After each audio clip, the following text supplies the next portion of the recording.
Good morning, folks. I'm Donald Ware, here to introduce Paola Harris, who comes from both Italy and Colorado.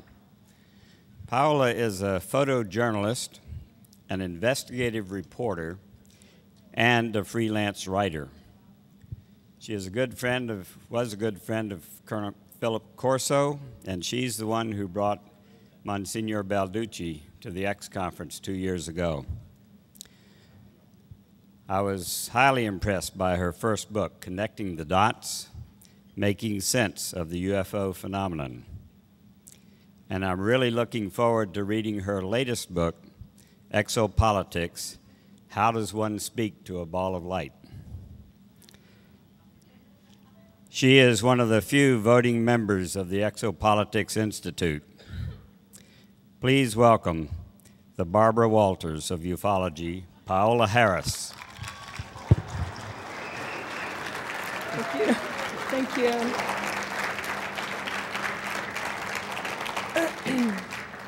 Good morning. Thank you for coming this fine morning. And I was backstage getting ready to come on, and I was thinking this is harder than I've ever done before, because I want to spend 2 minutes talking about a very, very close friend and a very, very powerful, powerful energy that was on planet Earth, and that's Terry Brown. And I live in Boulder, Colorado during the winter, and I spent about an hour with Terry in the hospital in December. And they had brought her down in a wheelchair, and we had decided that we were going to sit there and look at the Rocky Mountains together. So we sat there for an hour looking out at the Rocky Mountains, and she was all, with all the tubes and everything, and we were kidding around and talking, and she says to me, Paula, she says, when I was at home, some very strange things happened in my house, very paranormal things, like I'd be watching my soap opera, and the channel would turn to the kids' channel and cartoons by itself, and it would turn to the Disney Channel by itself, and it happened for 2 or 3 days. And she said, and that was kind of irritating. I was in the middle of watching something, and all at once, the television would turn on its own. And she said, what do you think that could mean? And I sat for a while and thought, and I said, I don't know, Terry, but maybe you have poltergeist activity. I don't know what happened. And then I saw the poster for this year, and you can see it here. There was a message being given to Terry, as there is a message being given to all of us, that this is about the future, this is about children, this is about passing the baton. And it was being given to her in a paranormal way. And I always think this is like Nikki and Heather. And if you look at these two little girls, I don't know how many people have noticed the difference in this year's poster and all the other posters in all the other years. They're laughing and they're happy, and guess what's happening? They're here. The UFOs are in the sky. So I look very, very carefully for messages. I look very, very carefully. I call them cosmic messages. And I'm so thrilled that this poster coincided with that message that was given to Terry, because that's exactly what's going to happen.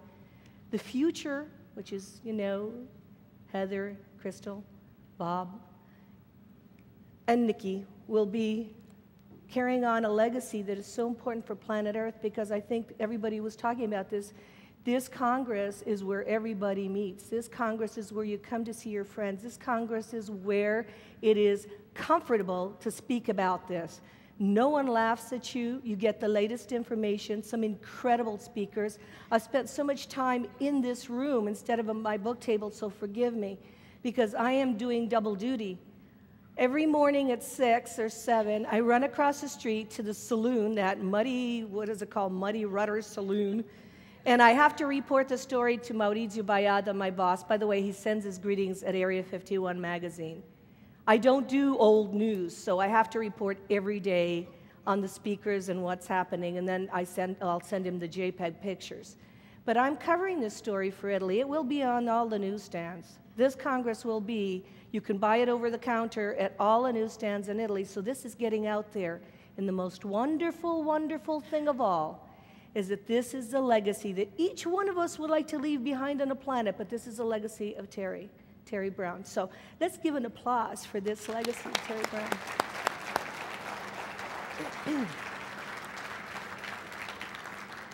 Okay, well, I want to give you the latest, so we'll start with something very interesting. For me, the UFO over O'Hare Airport was a signal. For me, when I heard about this, because I was here in the United States in December, I said, oh my God, if a UFO can sit over O'Hare Airport and nobody can do anything about it, something is coming down. Because just imagine if there's one sitting over O'Hare, one at Fiumicino, one at Heathrow, all at the same time. It's over. I mean, you can't explain it to the people, and it's over. It was a daring act on the part of some UFO group. And what I'd like to do, since I'm in the news business and I'm in the communications business, I'd like to show you a clip, maybe some of you have seen it, about the dilemma that the news people have when a UFO story that is credible comes on the news. Now, I want you to notice one thing. We can start getting the clip ready. The poor newsman in the television studio is trying to figure out how he's going to report the story. The man at the Chicago Tribune is saying, look, this is real. I've gotten some real backup for this. And the man is going, well, what about the FAA? What do they say? Well, pilots at United are saying this. And this is going backwards and forwards between news media, which is print media, and television media. And this is the big dilemma with the media that we'll have. It's absolutely hilarious, but I want you to see, because this is the real story about reporting UFO stories. And this time, they had no choice. Okay, should we run the clip? Headline edition, July 8, 1947. That's not the clip. It's the O'Hare clip. I looked at it and I thought I was seeing things. You've got to go back to O'Hare. It's the first one. All right. That other clip, and I'll talk a little bit, is the second clip, and that is from, there are two, for me, documentaries that have come out that are incredible, very well done, and that is Fast Walkers, which you may have seen last night, and then Jose Escamilla's The Greatest Story Ever Denied. I don't know if you've seen that, but that is amazing. It has a lot of the disclosure witnesses edited in there, but it has NASA footage edited in there, and it's done beautifully. I did an interview with Jose Escamilla about that, and and he had a lot of passion. I know he's famous from doing the rods. I don't know if you know of him, but he's put a lot of passion into The Greatest Story Ever Denied and has a soundtrack that is absolutely amazing that goes with that. So I think that, you know, some very well-made documentaries are going to be making a difference. Are we ready? There we go.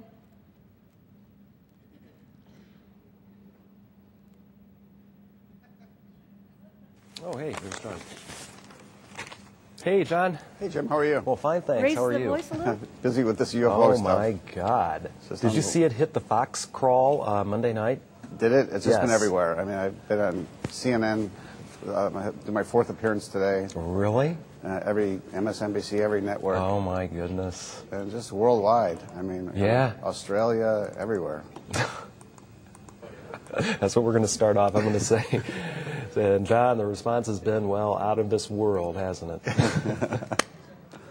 Congratulations. So where's the latest on the investigation, the FAA, then? Well, Or is it by this time tomorrow going to prove yeah, a lot? United is now acknowledging that they were approached by employees. So they've done that flip-flop. And I'm trying to locate photos of this. I'm told there may be photos. Really? Wow. That would be cool.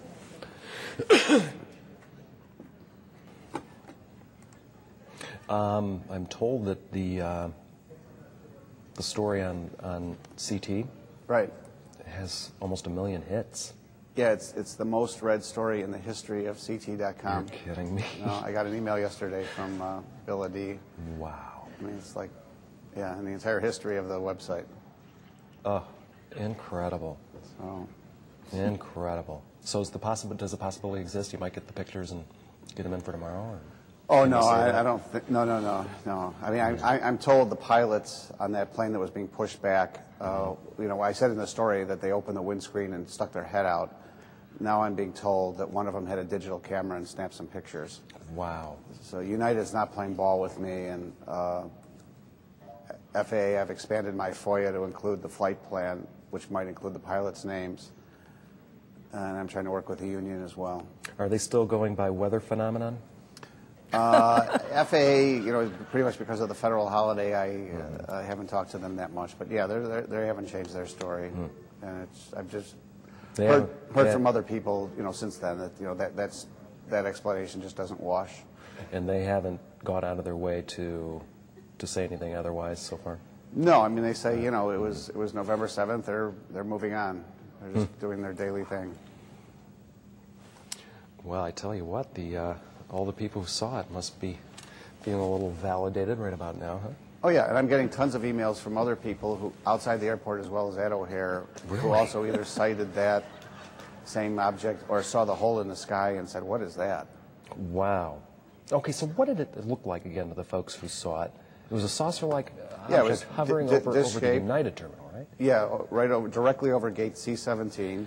It was stationary in the sky, dark gray metallic, you know, like I say, saucer-shaped, no lights, and it was there for some minutes. And then when it disappeared, it just streaked through the clouds with such energy that it broke a big blue hole in the overcast, and the hole remained there for several minutes until the wind drifted and pushed the clouds back together.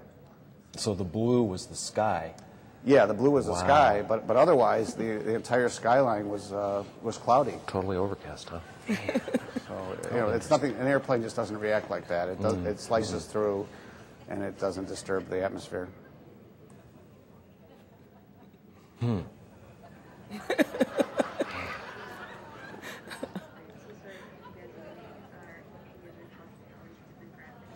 you have other interviews set up after this, John? Yeah, I'm going back on a radio station, a couple of radio stations this afternoon, and then Headline News has a show I'm doing at 3 o'clock. Okay. Ooh, I'll have to watch if I'm... Yeah, I'll be off the set by then. Okay, Australia, what other international? Oh my God! I mean, all over Europe. Oh my gosh! You know, hearing from people, you know, Ireland, they say, you know, we heard about what's happening at O'Hara. I mean, Butch O'Hara. I mean, just as well as serious, you know, researchers at major U.S. universities who've attempted to do their own investigations, and when they go to the government to try to get information, they get stonewalled. So there really is this universal feeling that the government knows a lot more than it's willing to tell. Man, okay.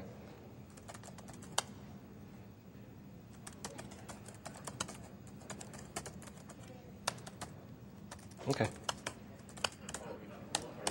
I'm just going to say, you know, okay, here we go. I am so, I think it's so cool that I was the first one to get to talk to you about it. That's right, last Friday. Yay.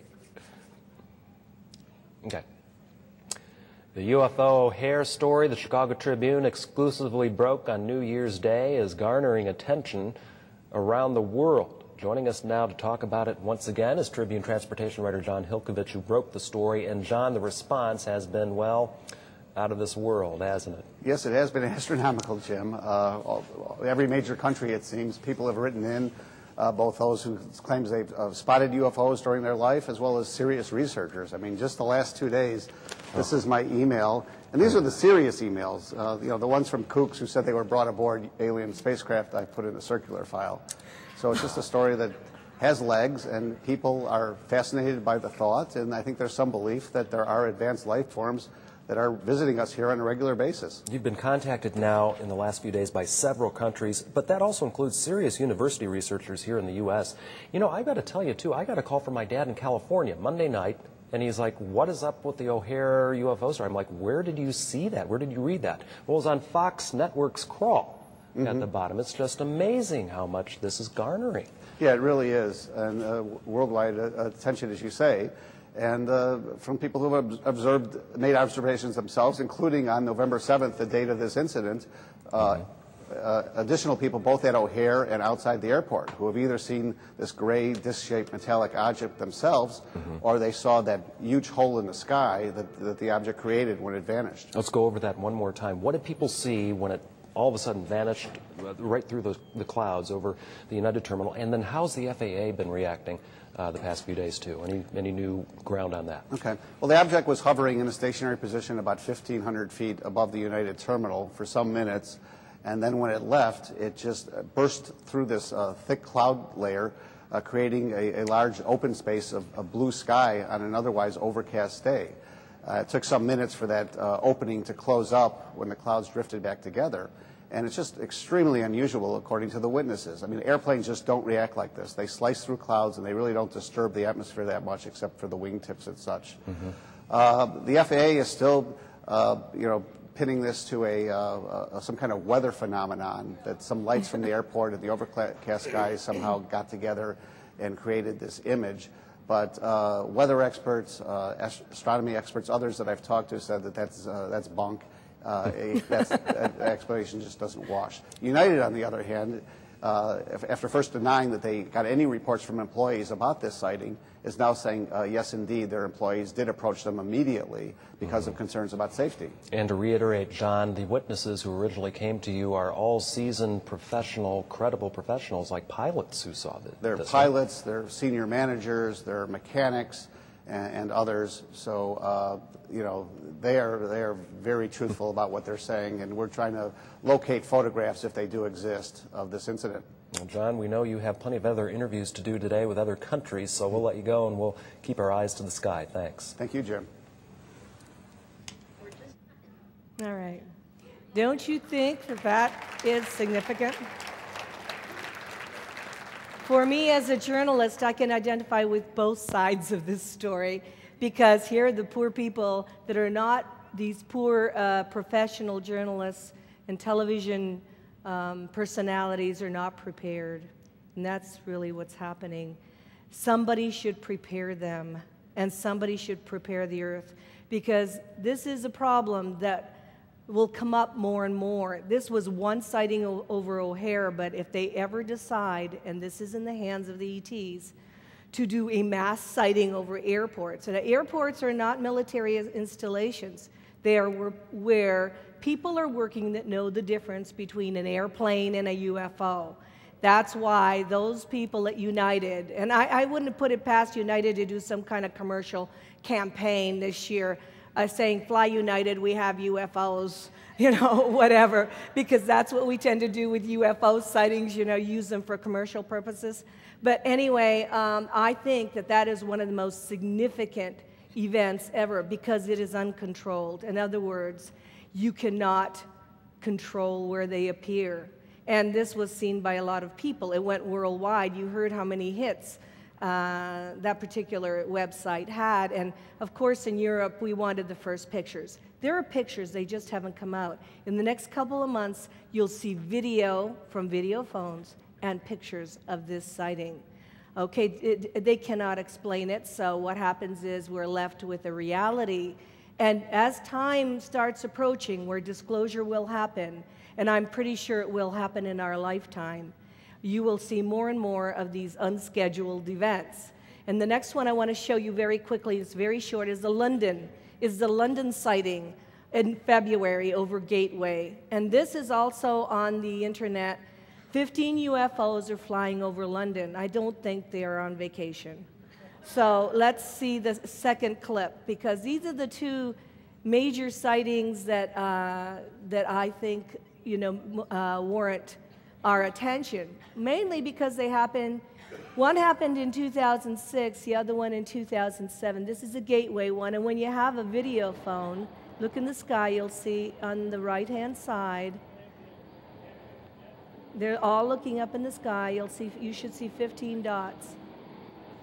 You see them, they're in the sky, they're all moving, somewhat like the flotilla over Mexico, but this is London. And they're all watching them. And what I found out happened was that they thought it was a terrorist attack. So the people got very upset, because seeing 15 lights in the sky for them was very, very uncomfortable.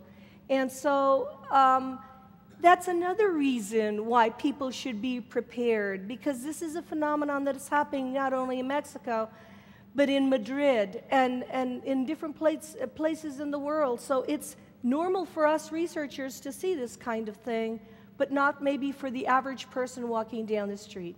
So I wanted to start my presentation with two incidents, one in November 7th of 2006, and this other one in February, telling you that it's going to get very, very obvious that we're not alone. So I'm going to go to my PowerPoint right now and start talking about my research of this year and my new book. So I will, we switch over, here we go. All right, you may recognize some of these people. For many, many years, I have brought over researchers at my own expense to Italy.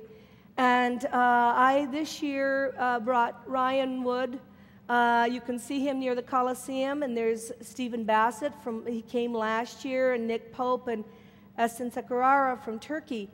And I am going to entitle this presentation, How Do You Speak to a Ball of Light? Because I'm going to be talking also about orbs. And I'm going to be as intelligent entities in a new phenomenon that we need to look at. And then I want to entitle it Exopolitics, the challenges and protocols for the future, because I think people should be prepared. So I am looking at the intent of my presentation to demonstrate the need for protocols, since definite contact will be happening and has already happened. And it can't be an incidental, let's fly by our pants type thing. I'm sure there are protocols in government. So there need to be protocols on a galactic diplomacy citizen level, because they're going to the citizens, they're coming to you. The O'Hare situation is a group of people on the ground, so we need to look at this situation. My first book was a series of interviews, Preparing the Way. My second book is about going one step further, about making the study of ufology, which I have personally looked at as exopolitics, because I would love to see it in universities and schools as a serious study. Look, Carl Sagan did exobiology with Cornell University. He was okay with doing exobiology. Why can't we do exopolitics, which is the study of life from other planets? It is absolutely the most sane way to prepare people for contact.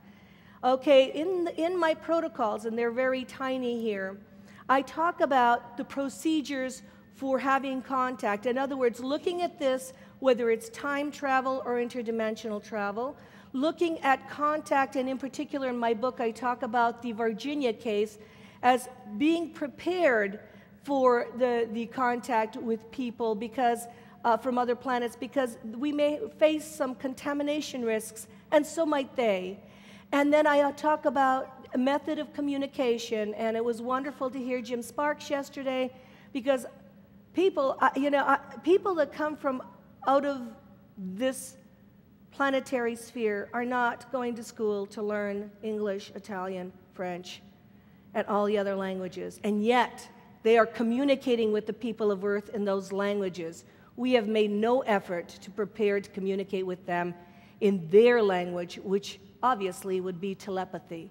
We have not really honed our skills on planet Earth, a skill that we have in order to communicate with them. And yet, I'm going to talk about a contactee in northern Italy. They spoke to him in Italian. They have made an effort. The communication has come about in a language. So I think that how would you speak to an orb, ball of light, or an intelligent entity? There is only one way, and that would be a telepathic communication. These are the interviews in the new book, because as a journalist, I do word-for-word interviews. And these are the people that I have interviewed. Now, you recognize them. Edgar Mitchell is a good friend. He talks about quantum cosmology. Stephen Greer, I have two interviews, one about the death of the fourth estate or the media. And then the last part of my book, he does the CSETI protocols, which is an attempt to communicate on that level, telepathically and spiritually. The Honorable Paul Hellyer. I did the interview last year with Paul Hellyer, and Bob tells me that the tape is still available on the table. That is a historical document. That is a brave man. I mean, you've heard Stephen Bassett talk about he went public. He's becoming what's called the poster boy for ufology. It is a big risk because of who he is. And then there's a interview by Colonel Philip Corso from a DVD that we had.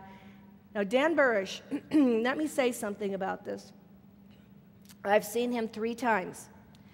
Bill Hamilton did the first interview, and he did an excellent job. He's a scientist. Linda Moulton Howe did the second work with him. And she came to Italy and did an excellent job with presentations. I was curious for 2 things. Because he talked about a communication with a J-Rod alien, number 1, and he talked about Stargates, number 2. Stargate technology is very real.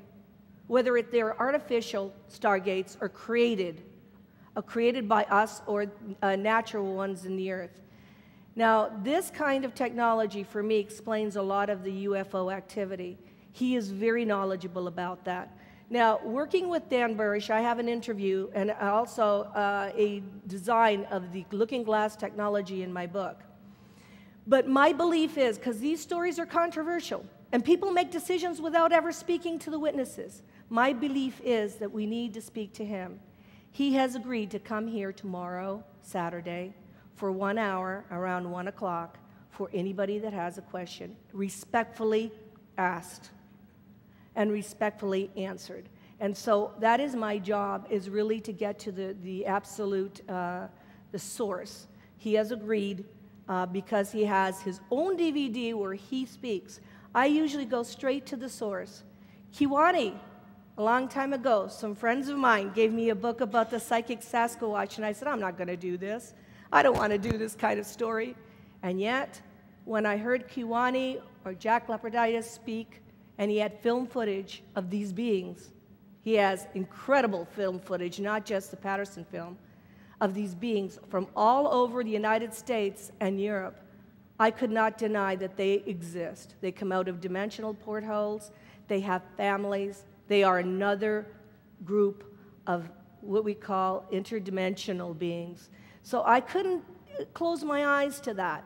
In my book, I have a word-for-word interview with Kiwani, but also it goes with my protocol section, because these beings, when they're seen in the forest, if they detect that you have any aggression, are very not only afraid of you, but they could attack if you have a gun or a rifle. He says, I asked Kiwani, I say, well, if we see one, what should we do? And he said, put down any arms and say to them, I am here. I would like to,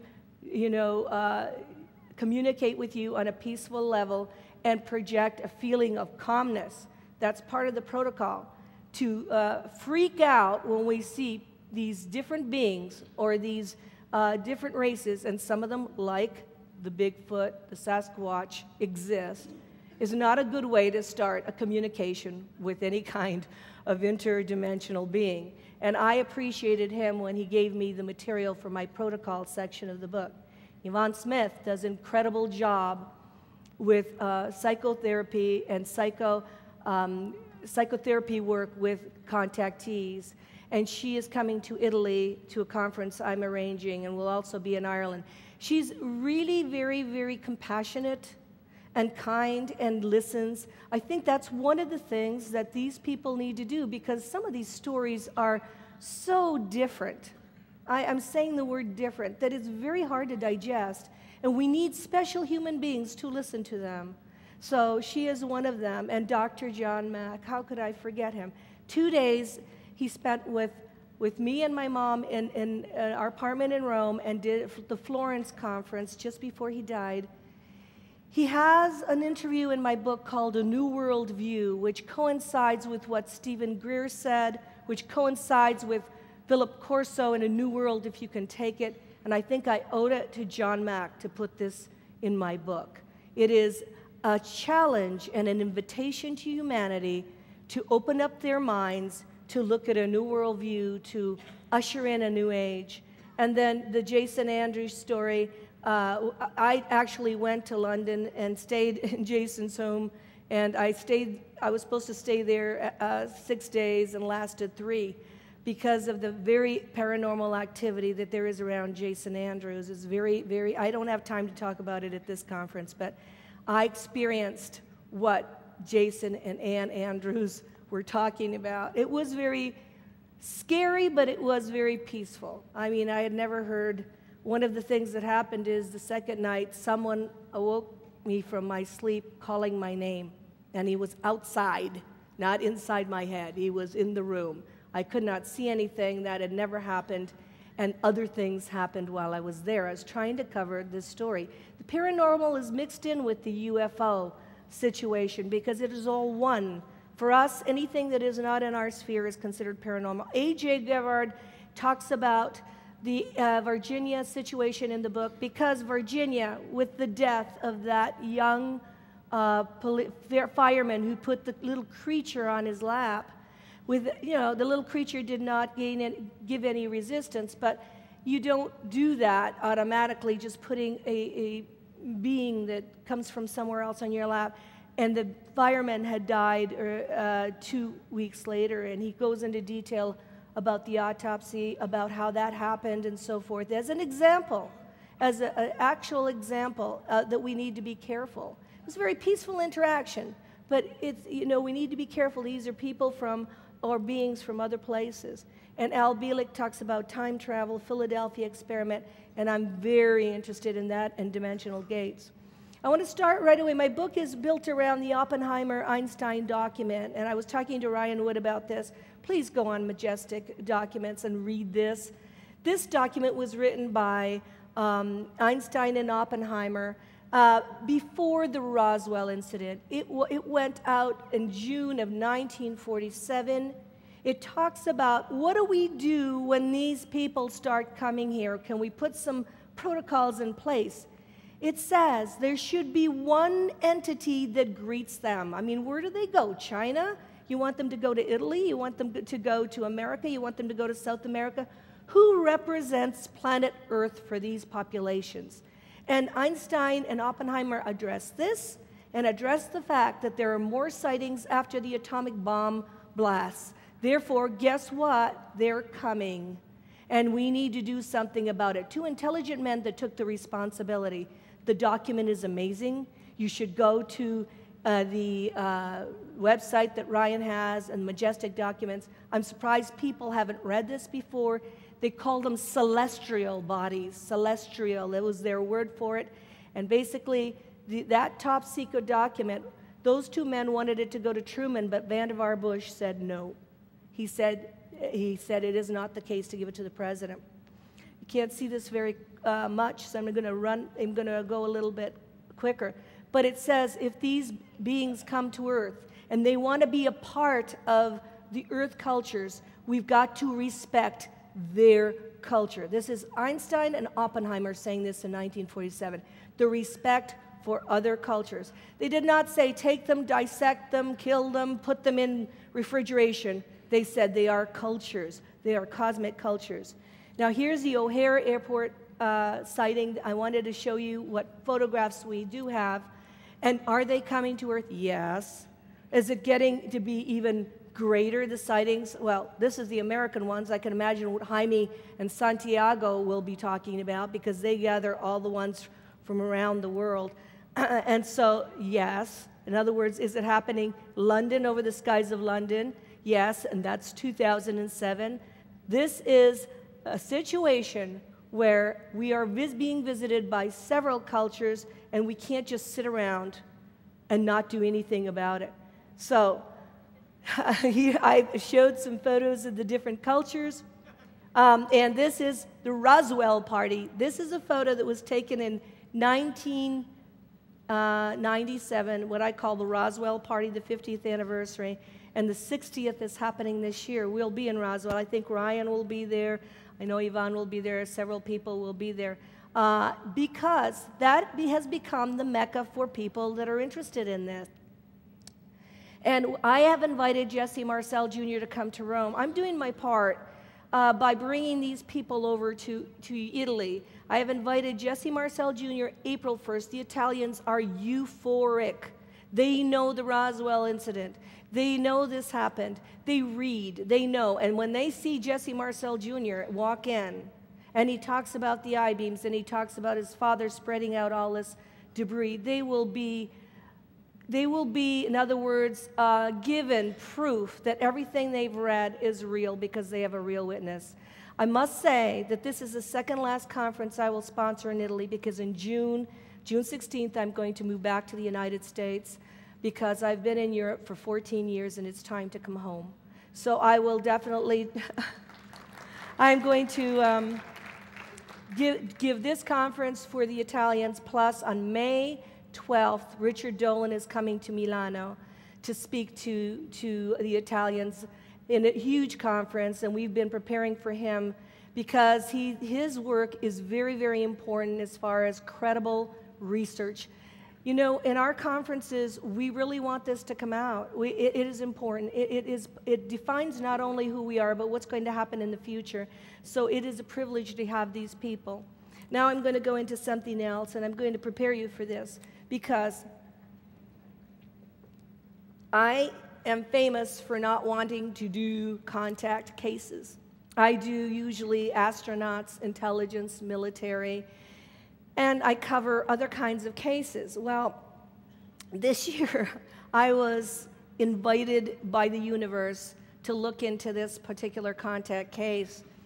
I was asked by a woman in Venice to do a conference with a contactee called Maurizio Cavallo that I had never heard of. I didn't know who in the world he was. And she said, we want the magazine to come up and we'll do a conference with you and this contactee. And they gave me a date, and I contacted him, and he said, well, I'm going to be in France. He lives in Piemonte, which is near Torino, where the Olympics were, and in a small village. And he says, well, I'm an artist, he said, and I do a lot of work out of France. It's on the French border. I won't be available. And something inside me said, Paula, this is important. You need to go there, even though you're not going to do the conference with him. And so I waited for an opportunity. I was speaking in Torino to a huge group at a bookstore, and I said, do you mind if I come and see who you are and the material you have? And do you mind if you tell me your story? I'll just listen. I promise to report word for word. I won't put my spin on it and anything. And he said, yes. He said, you come and see me. He said, and I stayed there 2 days, so I was in a hotel in this small little village. And I did this story, and I will talk about it in a few minutes, because 2 books came out, Maurizio Cavallo's Oltre il Cielo, Beyond the Sky, and another book, which is about the sightings in Pescara in 1957. Now, the reason why I have to do the 2 books is because this is about 2 underwater bases, one in the Adriatic and one in the Ionian. Now, when you think of underwater bases, please add to your data bank, they're humans on the underwater bases. They weren't grays. They weren't other creatures. They are humans. And this case here is a Pescara case. The book is called Contattismi di Massa. This is the craft that was coming out of the water in the 1950s and scared the living daylights out of the fishermen. They would not go fishing. You see the characterization, plus you see the actual craft.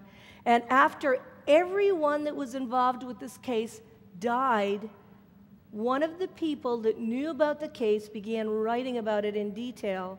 It's called Contattismi di Massa. It talks about human-like aliens that lived on the Pescara coast among us in the 1950s, and you're looking at one of them. He is over 7 feet high. He is in this book, and this book discusses about the group that was here to talk to political figures, politicians, people that had power, in order to integrate the human race into the knowledge, yes, we're here. Now, this is one photograph that comes from this book, and the book in detail talks about this particular contact on the Adriatic coast of Italy.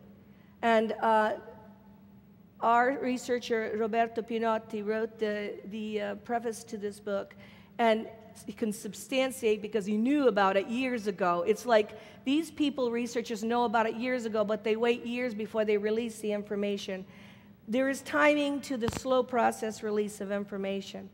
So this is a book that has come out. That is the face of a human-type alien. But this is the man that I went to see quite by accident. And this is the man that said, okay, Paula, I'm going to explain to you that I was contacted, and not voluntarily, by a group of people from Clarion, the planet Clarion, in the constellation of Aquila, which is the eagle. And he said they are human-type aliens. And we've been talking about this at this conference. I've been listening to people mentioning this. He said, I'm going to explain that they live among us. Some of them look so much like us that you could not tell the difference. And he said, they have given me a tremendous amount of material. Now, you can see the light ship there at the bottom. I'm going to show you some other ships that he gave me pictures of. He has albums and albums of ships that he himself has taken pictures of. He has film footage, and he has the faces. He has photographed the faces of these aliens and hybrid aliens, hybrid human and, mixed aliens. And he has given them to me, so this is the first time I've ever shown them. And this goes with this presentation, with this DVD, because this material is not coming out to be put in any documentaries or anything in the United States, but it will be here at this conference. And he wants it out. He said some of these pictures are Polaroid. They could not be made. They couldn't be enhanced, but they're a little startling, because when you see the faces of these people, there is something quite unusual about them. And I spent 2 days with him. I actually left in tears because I didn't feel that I could do this story. So I called in another researcher. I called in Lavinia Palotta. I said, you're Italian. You can speak Italian better than I. You can do the story better than I. So I pulled her in with me because I said, I can do it in English and they have to translate me. I want you to listen to this man. She also was taken back, and we spent quite a bit of time doing this story. His is his home. He's an artist, so those are paintings. These are some of the ships that he has photographed, but the one that's most beautiful is this one, and this is a light craft. He has many frames of this ship, many, many. And he gave me what little material I could take away right now, but he is very open with the material. This is another photograph of the light ship. He said this is the way they appear before they solidify, a lot of the ships that he has photographed.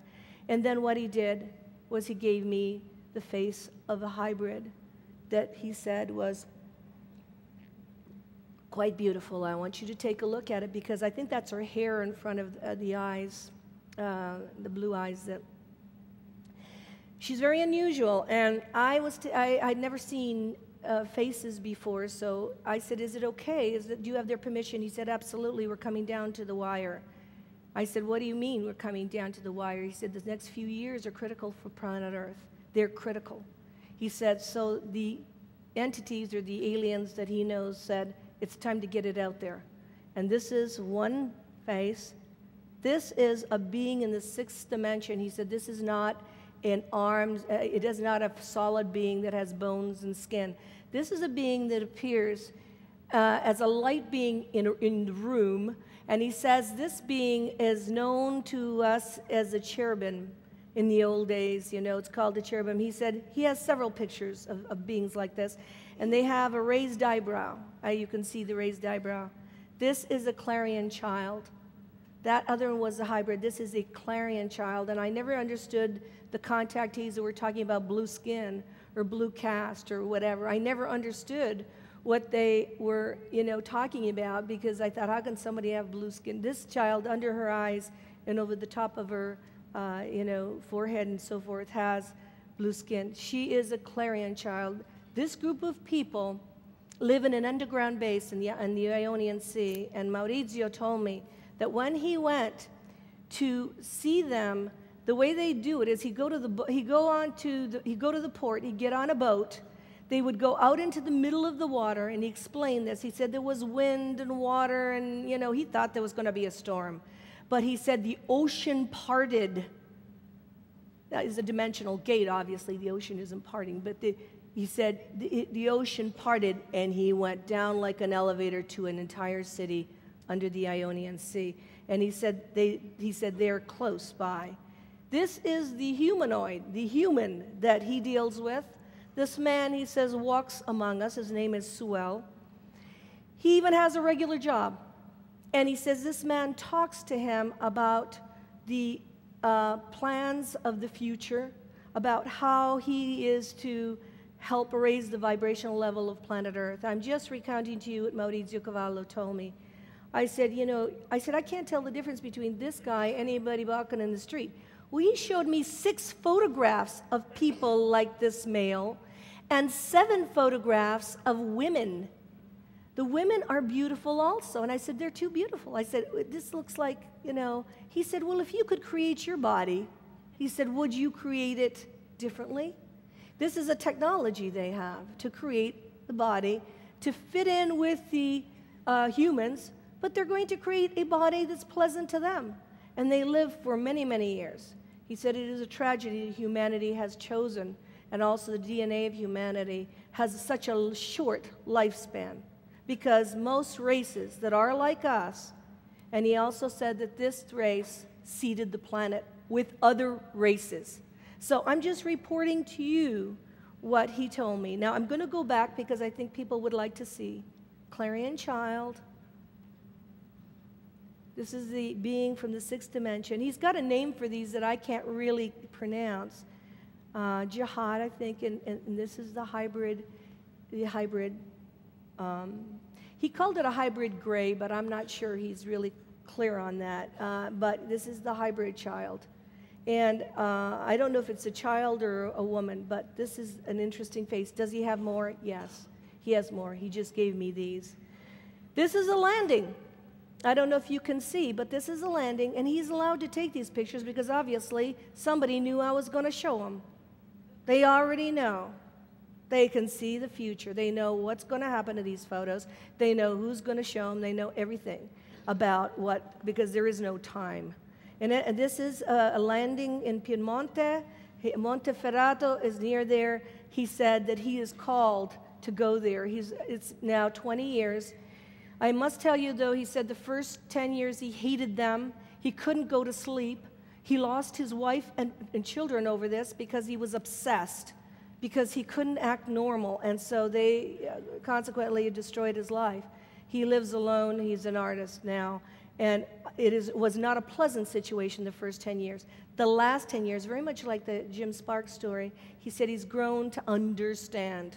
I don't know how easy it is to understand. This book came out a long time ago. It is no longer on the market, The Catchers of Heaven.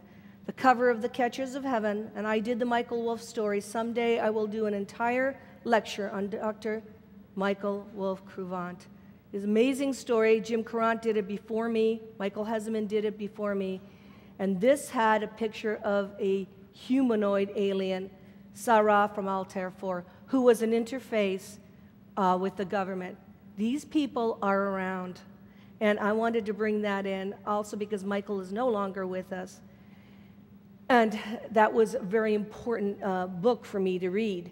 Protocols are discussed by people like Oppenheimer and Einstein.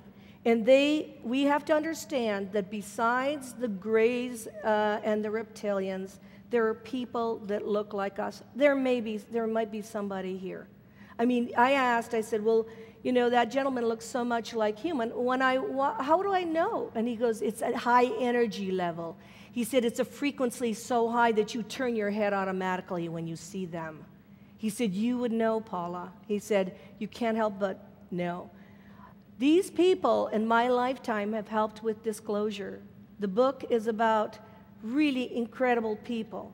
J. Allen Hynek, and there's a very young Paula Harris with him in the 1980s, would be so happy to be alive right now if he knew this was happening, because he asked a lot of questions.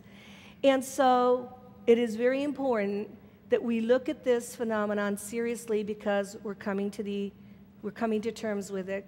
In all honesty, the day after Roswell and the dawning of a new age, this is the dawning of a new age in Italian, was also the efforts of another man who is no longer with us, and that's Colonel Philip Corso.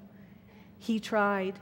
He was telling the truth. He signed the San Marino paper, and we see David Jacobs there with with Gilda Bourdet and different people from all over the world, with Roberto Pinotti.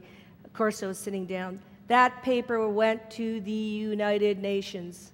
That from San Marino has nothing to worry about. It's an independent republic. It has no political situation to worry about. There was an effort made. But the person that is doing the most right now, God bless him, is Paul Hellyer. Can we have the Paul Hellyer piece now? Paul Hellyer came to Dr. Sala's, Angelica and Michael Sala had a conference in Hawaii in June. And he came and graced this conference with his presence and talked and spoke about the necessity for disclosure. And instead of my talking about him, I want to bring you the people. And Paul Hellyer can't come here. He's doing what he can from Canada. But I would like to have that clip of Paul Hellyer speaking so that you can see in his humorous way how he talks about disclosure. Also, you have to fast forward. You have to fast forward a little bit. Okay. And what I wanted to say, too, was that the whole entire speech is available at Dr. Sala's table because it's another historic speech. My interview's important, but his speech is very important. We need to take the screen off, the PowerPoint screen off, and then you can put it. Okay. So anyway, what's happening right now is we have another spokesman for the case, and when you hear him speak, you will see how very credible he is. Now, one of the things is that in his position, I've heard criticism on internet, and this gets me every time. He knows nothing about UFOs. How can that Minister of Defense know nothing about UFOs? I mean, here's somebody who's making a comment who probably is a person that, I don't know, does ufology for a hobby, is talking about a Minister of Defense. He knows nothing about UFOs. Some of these statements about Paul Hellyer are so darn ignorant that I can't even let it go. Thank you. Thank you very much, Michael. That much too generous introduction reminded me that if my late mother were here, because she was my mother, she'd believe every word of it. If my late father were here, he would probably, being a realist, wonder who you were talking about.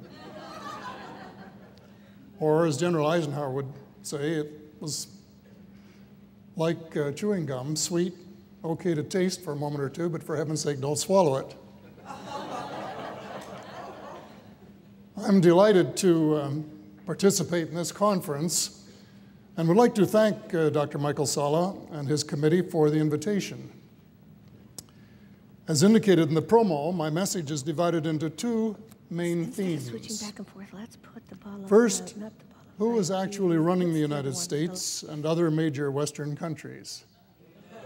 We didn't do the ball of light. Put it on ball of light, and that'll be the last video we show. And second, what are the consequences of the long-time cover-up of extraterrestrial intelligence and advanced technology? Just do ball of light, and I'll go through all the orb pictures, and we'll finish, okay? It appears that real governance has passed from elected, accountable representatives of the people to an unelected, unaccountable elite group of senior government officials and industrial leaders, an industrial military complex, whose agenda is incompatible with the needs and desires of the population at large. At least that is my unshakable conviction.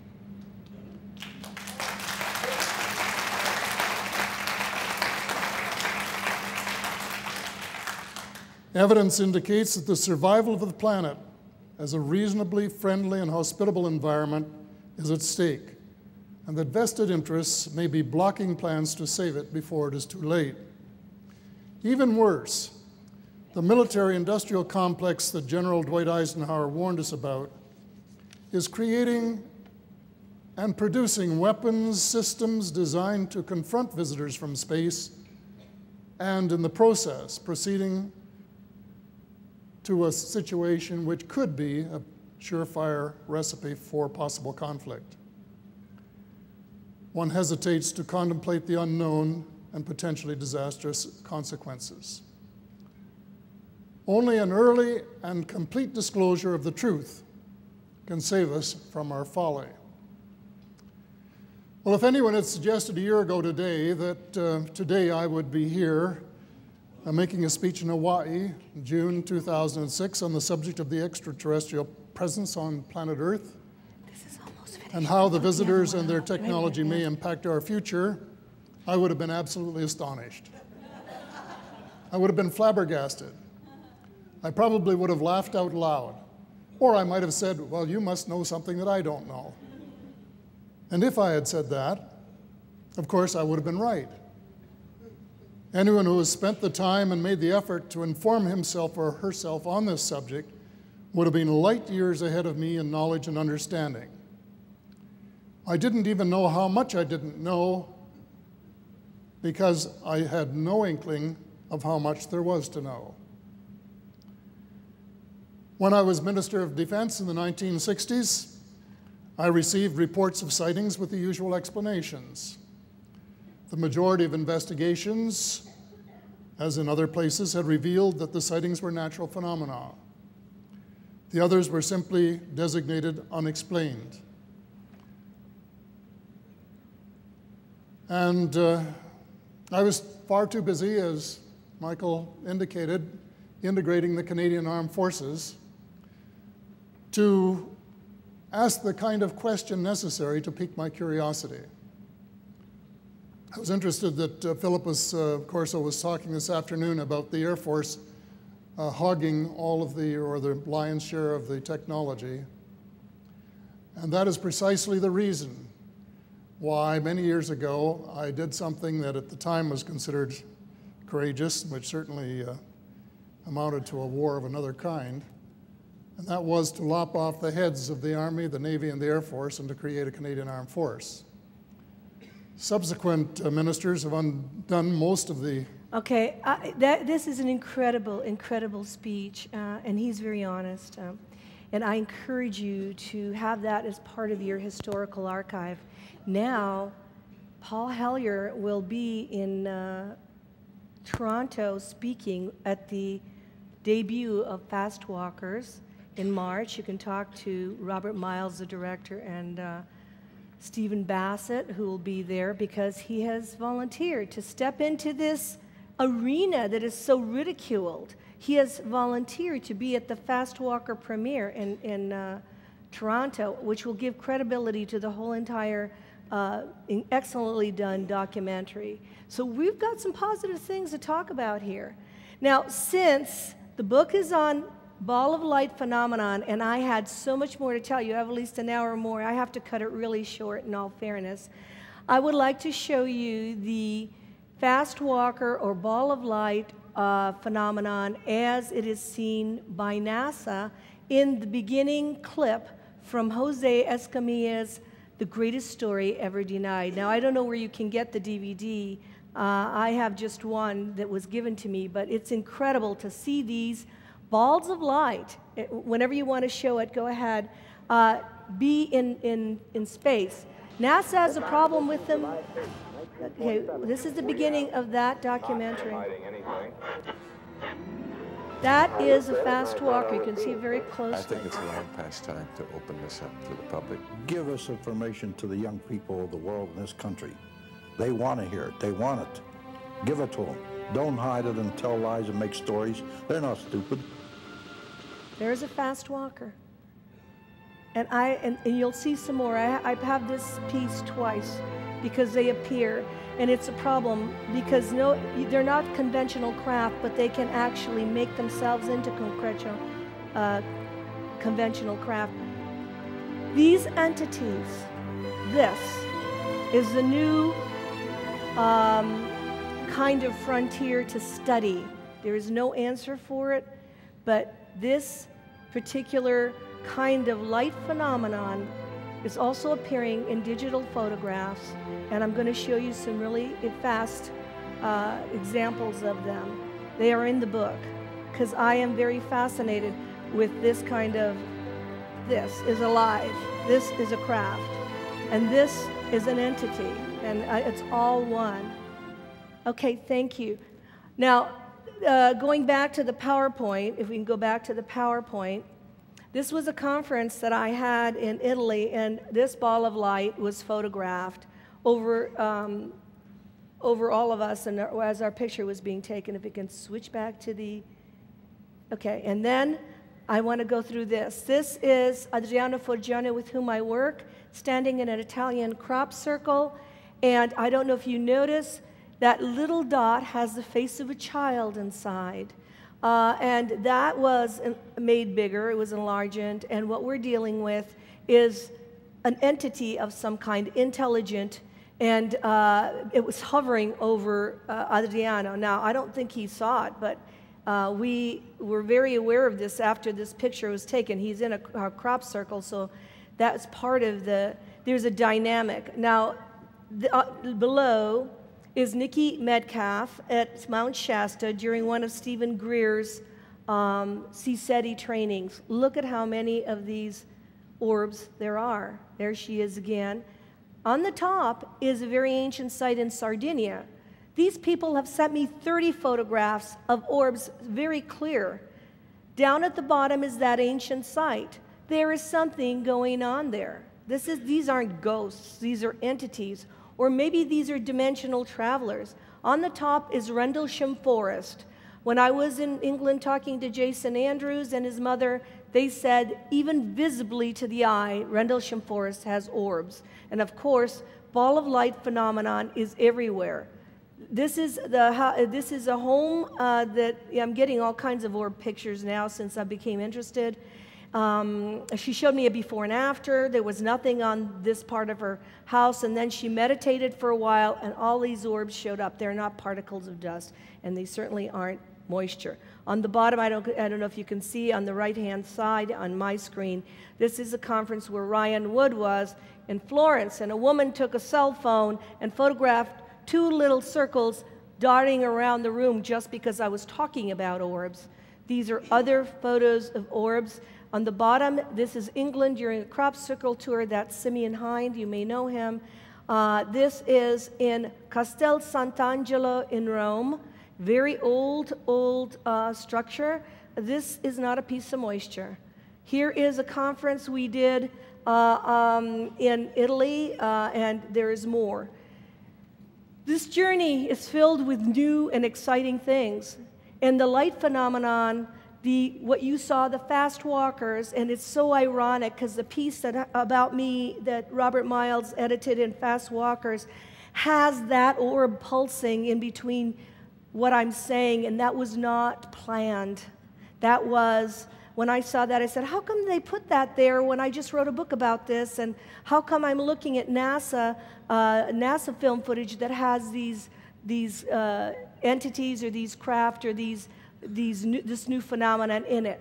So I know this is the road that I'm taking right now into investigating this. So if you have incredible orb pictures, send them to me. And I've got a brand new website, by the way. It's paulaharris.com. Finally, it's an Exopolitics website you can go to. And I really hope that other researchers get into this, because the film footage that I can't show you tonight with the cutting of the tether, STS-75 had at least 30 of these pulsating craft or whatever they are around them. And all NASA could say was, oh, there's a lot of lights there, light phenomenon there. And this tether was cut and went into deep space. So I think we need to look at the UFO entities not only as grays or reptilians, as Nordic or whatever. They are people that live among us right now. Things are happening that are very exciting in the world right now. There's a lot more openness right now. And I think that incidences like this, where we all get together once a year to share information, will make a difference. And in the end, I thank you, Terry.